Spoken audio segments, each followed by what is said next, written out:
Okay, we are going to continue our discussion of the digitization of audio by talking about digital audio data types and what goes into the process of sampling.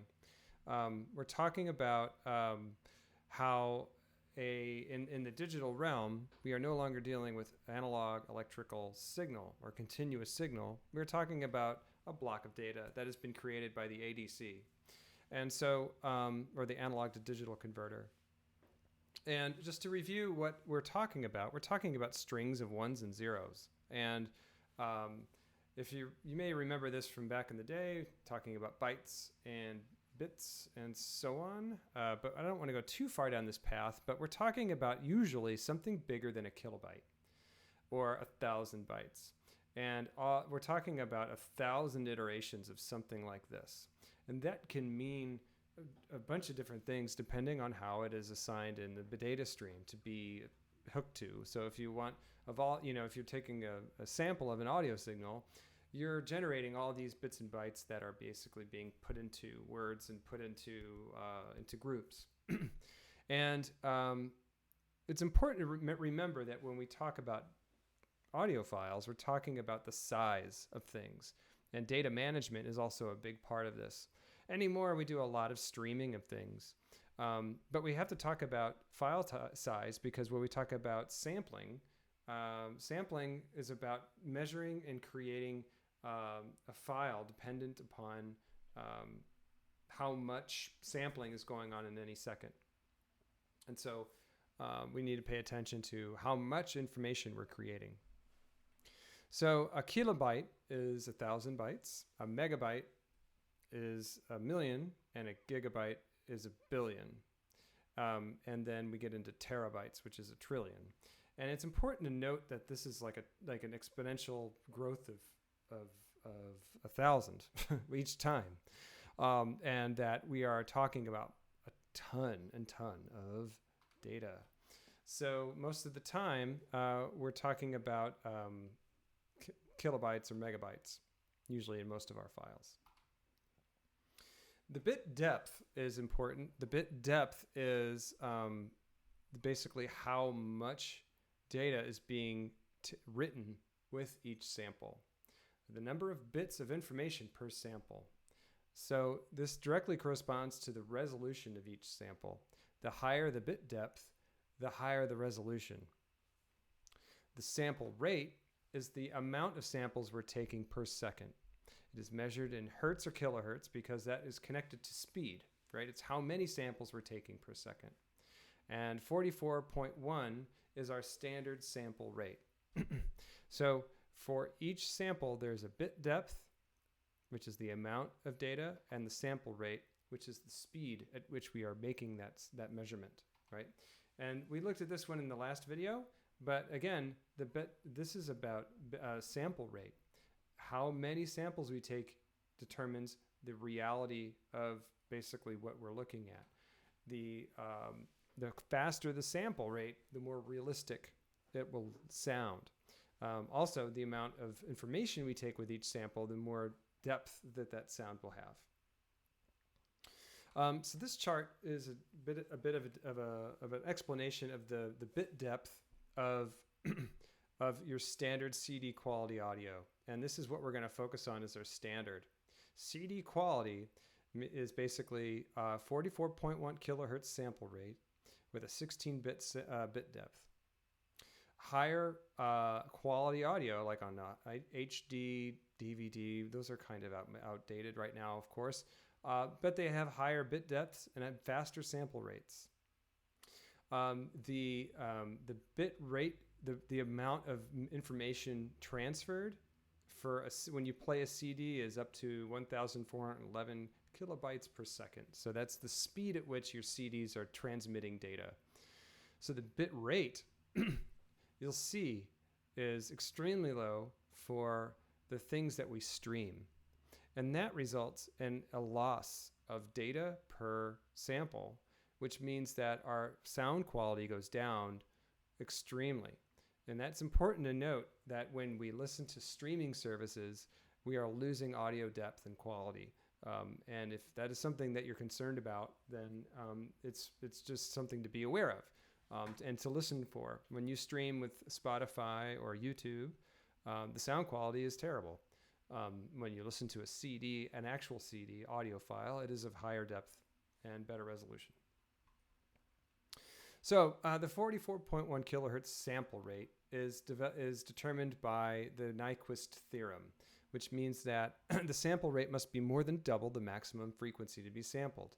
Because our human hearing range is from 20 to 20 kilohertz, we need something above 20K.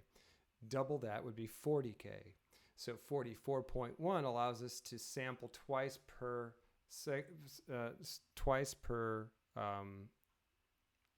waveform at the highest of our human hearing range. So when we have a high sample rate, like 44.1 or 96 kilohertz or something crazy like that, we can get a high quality recording, but that means that we get more data. We have so much information to store and to read and to transfer. So what we do is we could sample at all these extreme rates, but we need to remember that we are making files and that we need to store and transfer that data. So we have a compromise, and that usually means that our high quality sample rate is above the Nyquist theorem, but low enough to manage and store the playback files. So a CD quality audio standard is usually where we start the discussion of sample rate and bit depth. And just to give you an idea of the progression of digital storage and how it's progressed from the floppy disk to compact disks to DVDs, and then to what we use now, which is basically no disks at all except for the drives that are in our devices.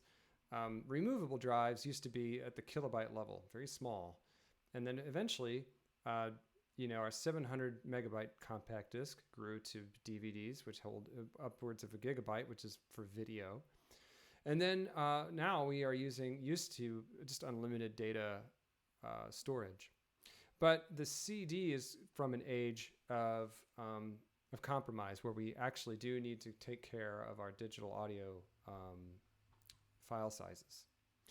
So aliasing was mentioned in previous videos, and basically if we don't adhere to the Nyquist sampling theorem, we get a distorted sense of the audio signal, and we get these sort of all odd, sort of unusual wave shapes, and that is called aliasing, basically these little sounds that occur. And there's a video here I can also share with you that nicely demonstrates this with better equipment than I have at my disposal. If I have a signal frequency of 10 hertz, so it's a 10 hertz sine wave, and I'm sampling at 11 hertz, so I'm below the Nyquist frequency, which is required in order to preserve the frequency content of my signal, you can definitely see this alias signal coming up now with that. So what he's saying is that this is a 10 kilohertz tone that is being sampled at 11 kilohertz. That's well under the Nyquist theorem, which should be like 20. So this creates another wave, basically. You can see the wave that's starting to creep in. That's the aliasing wave. It's not apparent in your incoming signal.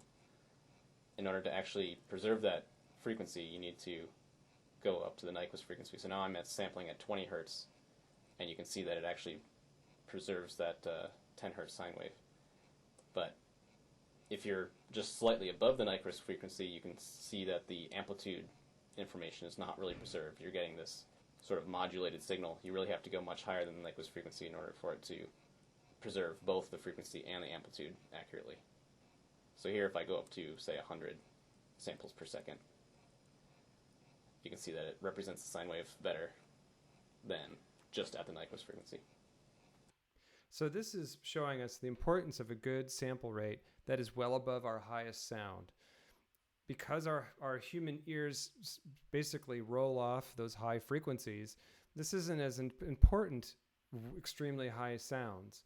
But we can be aware that aliasing or foldover will occur if our sample rate is not high enough. A word about audiophile types. Our audio file types can be either compressed or uncompressed. And this has a lot to do with how we transfer files over the internet. Our uncompressed file types are basically what we find in a CD quality audio file. It's usually an AIFF or a WAV file that is uncompressed. It's made to be not streamed. It's made to be printed on a CD and left there. Compressed files, however, are compromises, meaning that they have been reduced in some way so that we can transfer them over an internet connection or stream them. Our uncompressed file types are AIFF or WAV files. They are usually much larger files than what we see on streamed on YouTube and so on. So a 16-bit 44.1 CD quality audio file has approximately 10 megabytes per minute. So a 3-minute song would be about 30 megabytes, 30 to 35 megabytes. That said, if we increase any of these sample rates or bit depths, we get a much bigger file, obviously. If we compress that so that we can stream it over the internet, we get all these different kinds of encodings. MP3 is the most common, and when we save a file on GarageBand, we export it as an MP3. That MP3 file has been compressed so that it is much smaller than our normal audio file. It's usually about 10% of what we normally see. So if you remember, our uncompressed audio file was 10 megabytes per minute. MP3 is usually about 1 megabyte per minute. So that's a huge difference in file size.